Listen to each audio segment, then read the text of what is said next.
Out is a fan favorite delinquent manga that is heavily loved by its fans. One of the biggest reasons why it's loved so much is because of how complex the main conflict is between our heroes and the main antagonist group. The major conflict is incredibly interesting, and its powerful storyline mainly comes from the different viewpoints of the sixth generation and the seventh generation regarding their old leader Josuke. In this video, I'll be breaking down the differences between the ideologies of the sixth generation and the seventh generation, as well as explaining why the storyline became so loved by many fans. If you enjoyed the video, please like, comment, and subscribe to show support for the channel. And you can also support me on Patreon for early access to more videos like this one. The link is in the description below. So, what exactly makes the sixth generation versus the seventh generation storyline so powerful? Let's talk about it. Everybody get your fucking hands up.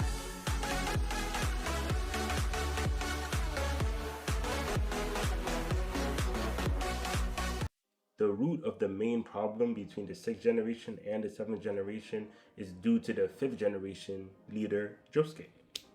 One of the main reasons why the storyline is so powerful is that both sides of the beef have a mutual agreement about Josuke's character.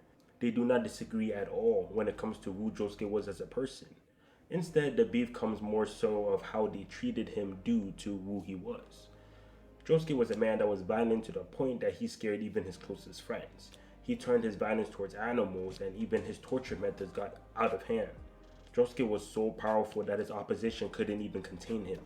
This led to big problems in the area since his violence was so drastic and could spiral out of control at any given moment. This feared the people close to him as well as his enemies.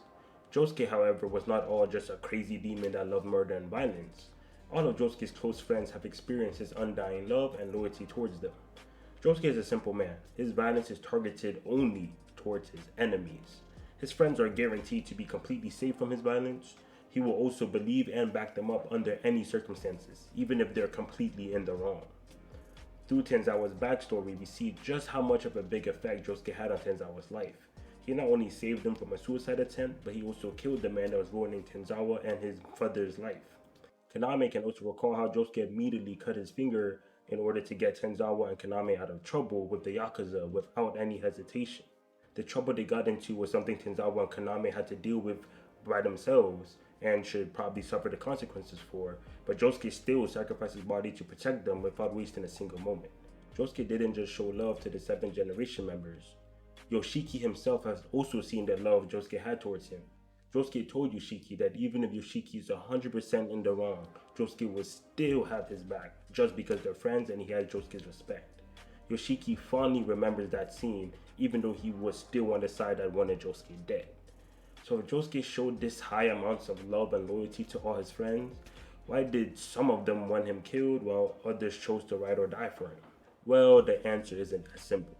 Dealing with the Josuke situation is very complicated because both sides are pretty much justified in their stances.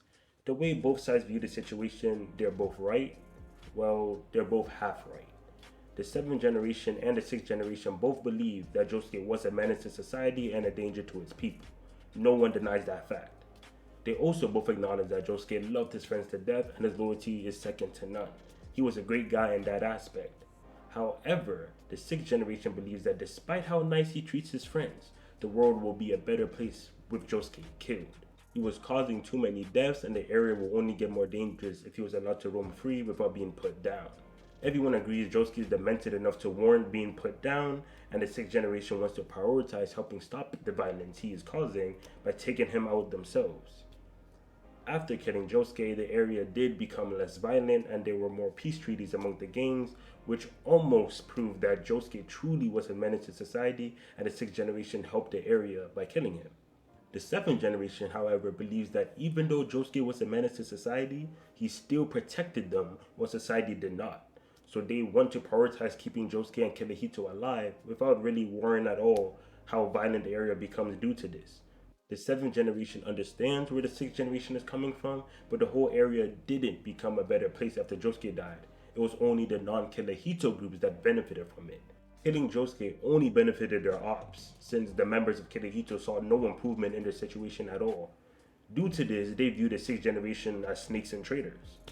This makes sense because if their group benefits from having him as the leader, And the only ones that don't benefit is the people that don't like them and want them dead. They'll want to continue to support and back Josuke up without really caring about the others. The seventh generation looks at this situation from an us versus the war perspective, where taking out Josuke does help everyone else, but it does nothing for the team, and keeping him around actually benefits the team. So they choose to ride or die for Josuke without caring at all what society thinks, since they weren't fit for society anyway.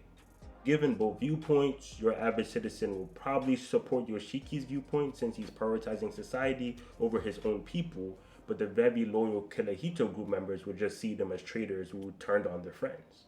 It isn't easy deciding who's right or who's wrong in this scenario, and that's where the beauty of this conflict lies.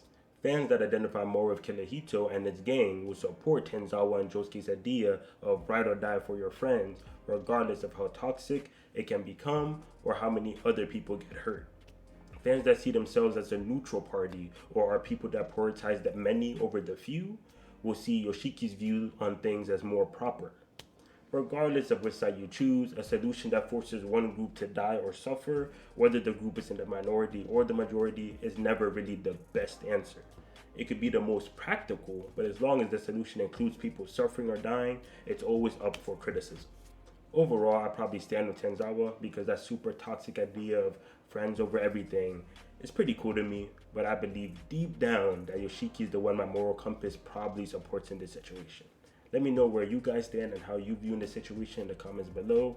It's always cool and interesting hearing other people's perspective on kind of gray area, tricky situations like these ones.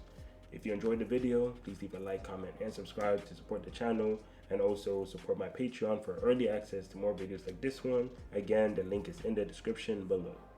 Thank you again for watching, and I'll catch you guys next time. Peace.